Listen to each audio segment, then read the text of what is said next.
إن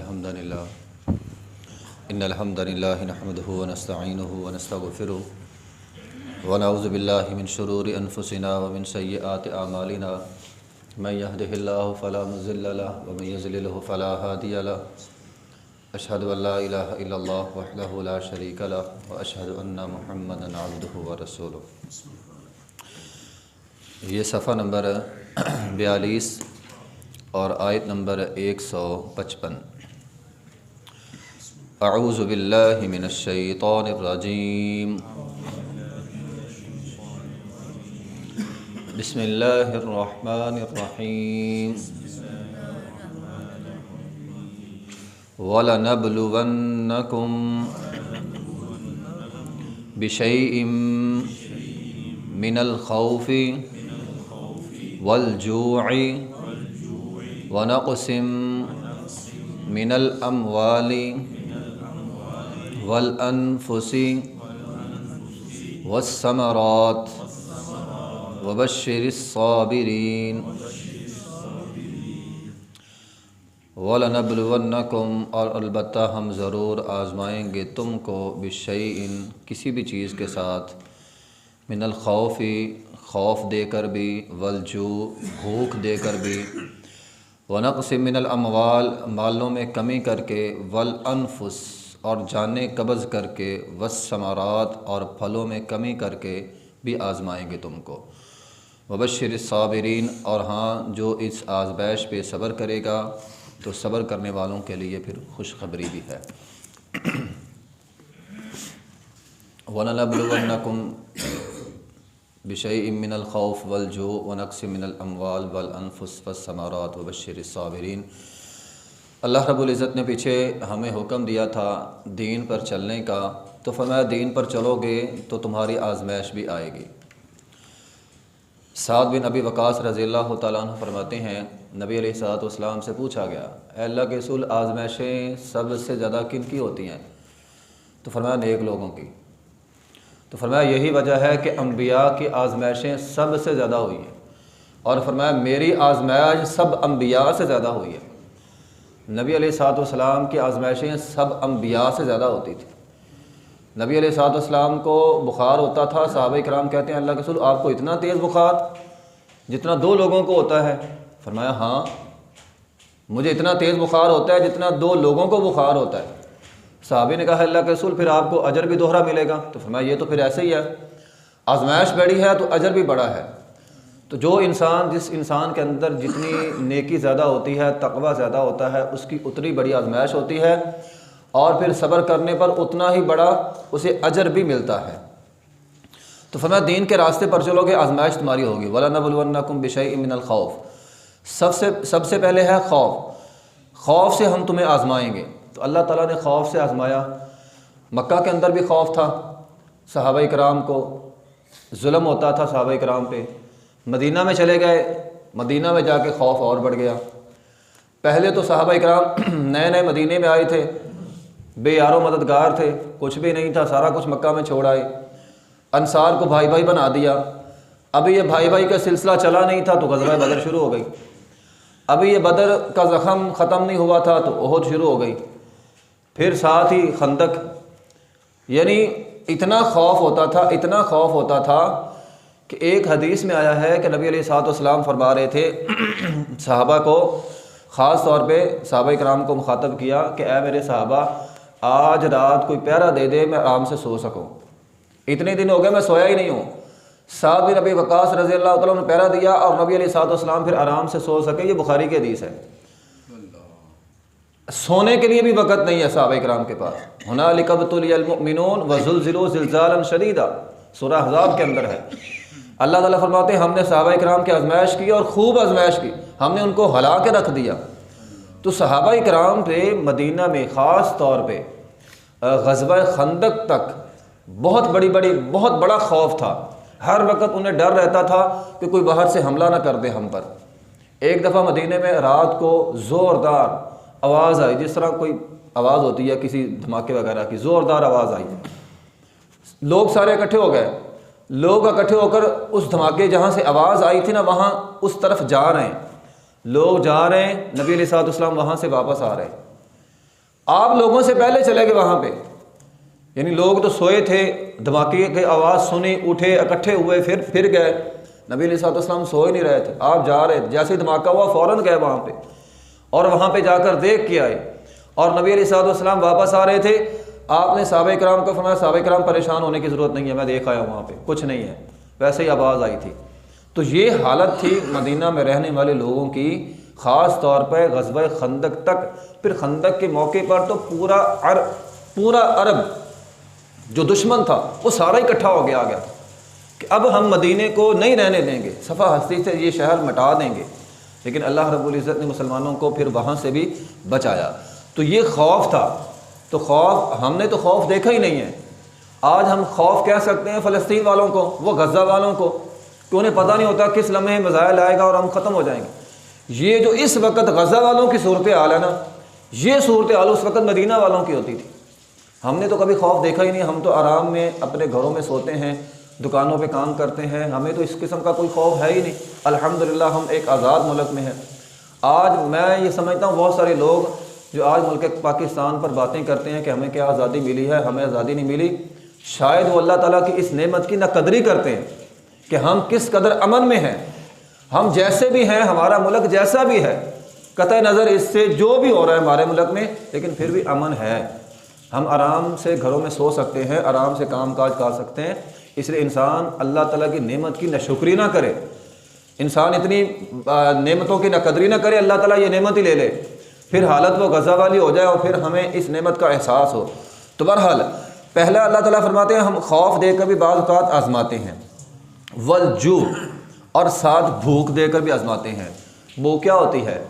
کاروبار ختم ہو سکتا ہے، دکانداری ختم ہو سکتی ہے، دکان میں آگ لگ گئی، ساری دکان ختم ہو گئی، ہوتا ہے لوگوں کا نقصان ہو جاتا ہے، تو نقصان ہو سکتا ہے، مزدوری نہیں ملی، کاروبار نہیں چل رہا، مہینہ ہو گیا مزدوری نہیں مل رہی، تو یہ ہوتی ہے بھوک، کھانا پینا کچھ نہیں ملتا۔ لیکن ہماری آزمائشیں تو ہیں ہی ہیں، لیکن صحابہ کرام کی کتنی آزمائشیں ہوتی تھیں، ذرا آپ اندازہ لگائیں۔ حضرت عائشہ رضی اللہ تعالیٰ فرماتی ہیں اپنے بھانجے کو، عروہ بن زبیر کو، یہ حضرت عائشہ رضی اللہ عنہ کا بھانجا تھا۔ حضرت عائشہ فرمانے لگی اے عروہ، ہم چاند دیکھتے تھے، ایک مہینے کا چاند، دوسرے مہینے کا چاند، تیسرے مہینے کا چاند، ہم 3 چاند دیکھ لیتے تھے، یعنی 2 3 مہینے ہو جاتے تھے، ہمارے گھروں میں آگ ہی نہیں جلتی تھی، کوئی ایسی چیز نہیں آتی تھی جس کو ہم پکا کے کھا سکیں۔ عروہ فرمانے لگے خالہ پھر آپ کرتی کیا تھی؟ اے خالہ پھر آپ کرتی کیا تھی، کیسے زندگی بسر کرتی تھی؟ فرمایا 2 کالی چیزیں، پانی اور کھجور، پانی اور کھجور کے علاوہ کچھ نہیں ہوتا تھا۔ ہاں کبھی کبھار ایسا ہوتا تھا کہ ہمارے ہمسائے انصار تھے، ان کے پاس بکریاں تھیں، وہ کبھی کبھار دودھ بھیج دیتے تھے، وہ ہم پی لیتے تھے، اس کو بھی آگ کی ضرورت نہیں پڑتی تھی۔ تو کوئی چیز 2 3 مہینے ایسی نہیں ہوتی تھی ہمارے گھر میں کہ ہم اس کو پکا کے کھا سکیں۔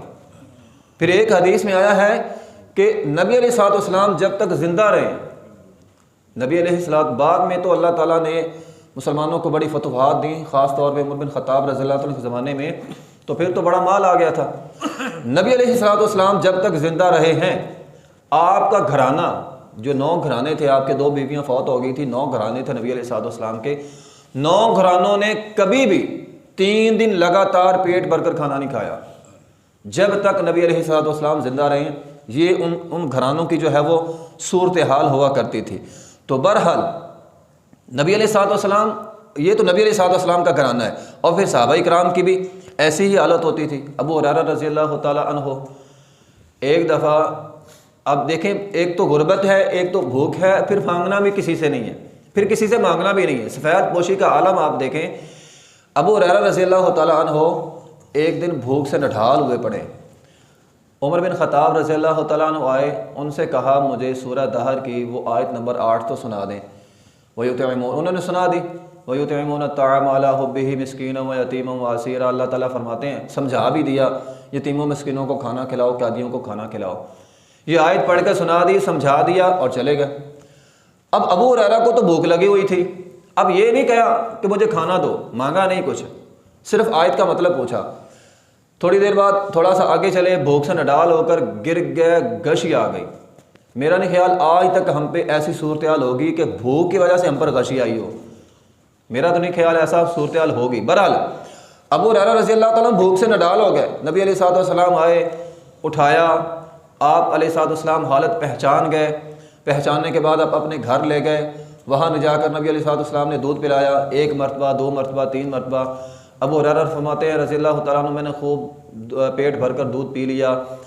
پھر اس کے بعد دوبارہ جب مجھے عمر بن خطاب ملے، میں نے عمر بن خطاب رضی اللہ عنہ سے کہا اے عمر، میں نے یہ سارا واقعہ سنایا کہ کس طرح میں بھوک سے نڈال ہو کے گر گیا، پھر میں نبی علیہ الصلوۃ والسلام آپ نے علیہ الصلوۃ والسلام نے مجھے کھانا کھلایا، اور ساتھ ایک جملہ بھی بولا، کہا اے عمر تو کیا، واللہ اللہ کی قسم، وہ جو آیت کریمہ میں نے تم سے پوچھی تھی نا وہ مجھے تجھ سے زیادہ یاد تھی، اس آیت کو میں تجھ سے زیادہ جانتا تھا، لیکن میں نے تو پوچھا اس لیے تھا۔ تب عمر بن خطاب رضی اللہ عنہ فرمانے لگے واللہ اللہ کی قسم مجھے اندازہ ہوتا میں تجھے اپنے گھر لے جاتا، تجھے کھانا کھلاتا، اس وقت تجھے کھانا کھلانا 2 سرخ اونٹوں سے زیادہ قیمتی تحفہ تھا میرے لیے۔ عرب کے ہاں سرخ اونٹ بڑے قیمتی تھے، تو فرمایا یہ سرخ اونٹ مجھے اتنے قیمتی نہیں ہے جتنے قیمتی تجھے کھانا کھلانا تھا۔ تو بہرحال یہ جملہ تھا ان کا کہ یہ آیت کریمہ میں تجھ سے زیادہ جانتا تھا، پوچھی کیوں تھی؟ کھانا کھانے کے لیے۔ تو آج کے زمانے میں بھی بعض اوقات سفید پوش لوگ ہوتے ہیں، آپ سے مانگتے نہیں ہیں، کچھ لوگ تو مانگ لیتے ہیں، آپ دے بھی دیتے ہیں، وہ مانگتے ہیں، سوال کرتے ہیں آپ دے دیتے ہیں۔ کچھ لوگ ہوتے ہیں وہ سفید پوش ہوتے ہیں، وہ مانگتے نہیں ہیں، وہ باتیں ایسی کر لیتے ہیں، گاہے بگاہے تذکرہ ایسا کر لیتے ہیں، انسان کو سمجھ لینا چاہیے یہ باتیں یہ کر رہا ہے، باتیں تو عام ہیں، یہ باتیں کیوں کر رہا ہے، اس کو اس چیز کی ضرورت ہے۔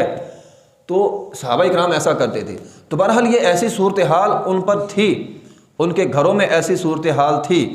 تو اسی طرح ایک دفعہ نبی علیہ الصلوۃ والسلام خطبہ دے رہے تھے، ایک صحابی آیا، کہا اللہ، اب یہ جو مکہ والے تھے، مہاجرین جو تھے، مکہ کے اندر تو اتنی کھجوریں نہیں ہوتی تھیں، یہ تو وہاں پہ شکار کرتے تھے، گوشت کھانے والے تھے، اب یہ وہاں مدینہ چلے گئے، وہاں پہ تو گوشت ہی نہیں تھا، تو کہنے لگے اللہ کے رسول کھجوریں کھا کھا کے نا پیٹ خراب ہو گئے، ہمیں کھانے کو کچھ ملتا ہی نہیں سوائے کھجوروں کے، اور کھجوریں کھا کھا کے ہمارے پیٹ جو ہیں وہ بہرحال خراب ہو چکے ہیں۔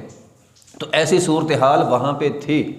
تو یہ صورتحال ہوتی ہے، اللہ تعالیٰ فرماتے ہیں ہم بھوک دے کر آزماتے ہیں۔ تو جب دین کے راستے پر بندہ چلتا ہے نا تو بھوک آتی ہے۔ آج بھی آپ دیکھ لیں جو دیندار لوگ ہوتے، آپ مدارس میں جا کر دیکھ لیں، تقریباً 80 سے 85 90% آپ کو غریب لوگ ملیں گے۔ تو وہاں پہ بھی غریب لوگ ہوتے، اور پھر لوگ اپنے بچوں کو مدارس میں کیوں نہیں بھیجتے؟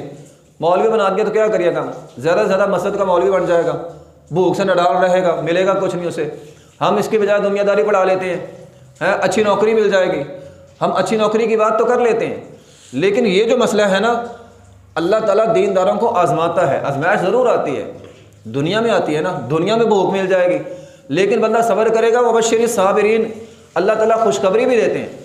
اب ہم سب جانتے ہیں کہ صحابہ کرام کا مرتبہ اور مقام کتنا زیادہ ہے، اللہ تعالیٰ نے ان کی مثالیں قرآن میں بیان کرتے ہیں، ایسے نہیں بیان کی، انہوں نے اپنا سب کچھ دین کے لیے وقف کیا، دین کے لیے انہوں نے مصیبتیں برداشت کی، اللہ تعالیٰ نے پھر ایسا مرتبہ اور مقام دیا کہ ایمان کا معیار صحابہ کرام کو بنا دیا۔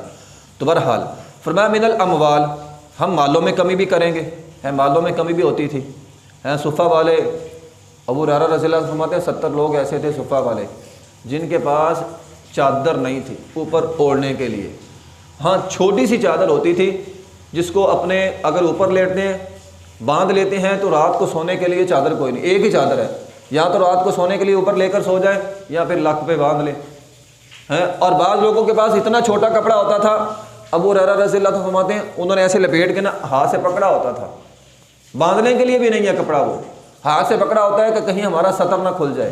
تو ایسی صورتحال جو ہے وہ ان کی ہوتی تھی صفہ والوں کی۔ اسی طرح ایک حدیث میں ہے غزوہ ذات الرقاع، اس کو چیتڑوں والا غزوہ بھی کہتے ہیں، کہ 6-7 لوگ ہوتے تھے، ایک سواری ہوتی تھی، اب ایک بندہ سواری کر رہا ہے، 5-6 لوگ ساتھ چل رہے ہیں، صحابہ کرام فرماتے ہیں چل چل کے پاؤں میں ہم پٹیاں باندھی ہوتی تھی، وہ چیتڑے بن گئے پٹیوں کے، پاؤں زخمی ہو گئے ہمارے، اس غزوے کا نام ہی غزوہ ذات الرقاع بن گیا۔ تو اتنا مال جو ہے وہ اس وقت کم ہوتا تھا۔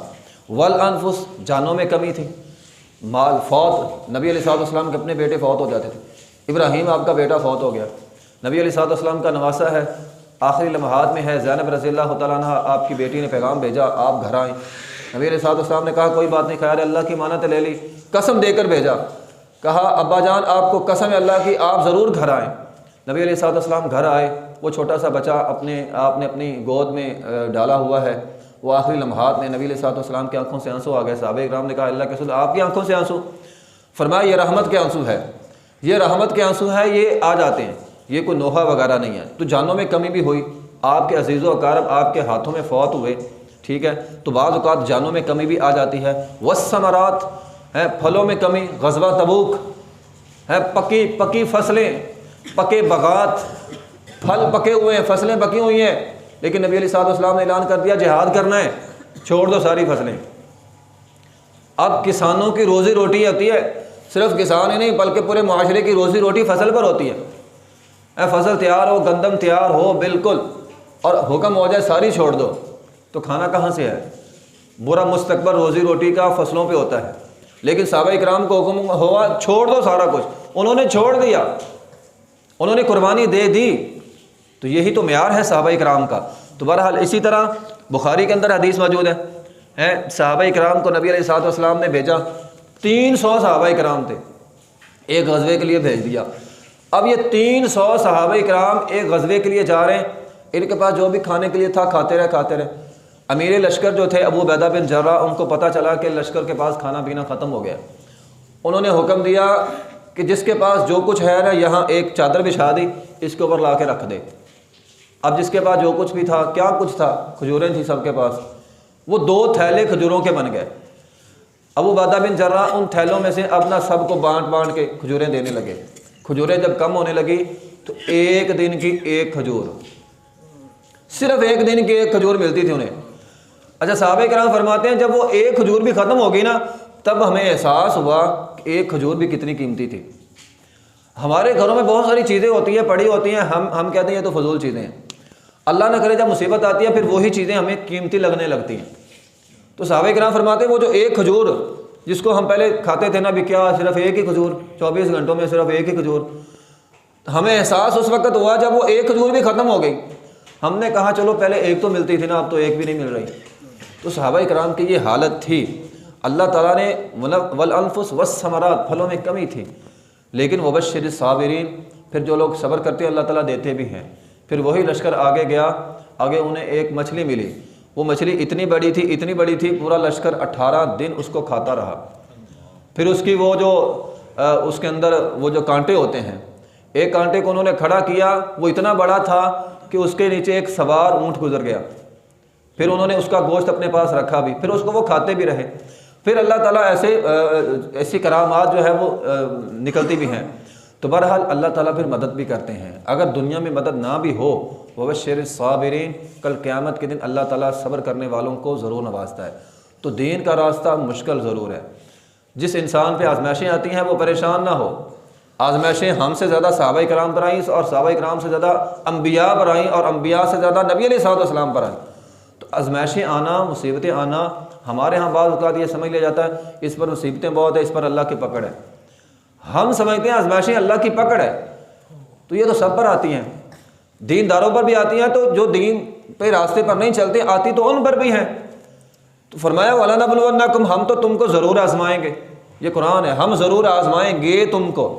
تو اللہ کی طرف سے آزمائشیں آتی رہتی ہیں، آزمائشیں آ جائیں، انسان کا کام ہے صبر کرنا، اور صبر ہوتا ہے صدمے کے آغاز میں۔ آپ صدمے کے آغاز میں صبر کر لیں، اللہ آپ کو اجر سے نوازے گا، دنیا میں نہ صحیح کل قیامت کے دن اللہ تعالیٰ ضرور نوازے گا۔ تو انسان کو جب بھی ذہن کے اندر یہ بات ہو نا اللہ نے مجھے کیا دیا ہے، تو یہ جتنی حدیثیں میں نے سنائی ہے صحابہ کرام کے قصے ذہن میں بٹھا لے، انسان کو سمجھ میں آ جائے گی اللہ نے ہمیں کیا دیا ہے، ہمیں اللہ تعالیٰ نے کتنی بڑی بڑی نعمتوں میں رکھا ہے۔ شاید ہمارا ایمان کمزور ہے اس لیے شاید بڑی آزمائشیں نہیں آتی، ہمارا ایمان چونکہ کمزور ہے، ورنہ صحابہ کرام پر جو آزمائشیں آئیں ہم تو سوچ بھی نہیں سکتے۔ تو اس لیے انسان اللہ کا ہر وقت ہر حال میں اور ہر لحاظ سے شکر ادا کرتا رہے۔ اللہ نے ہمیں بہت ساری نعمتوں سے نوازا ہے۔ وآخر دعوانا الحمدللہ۔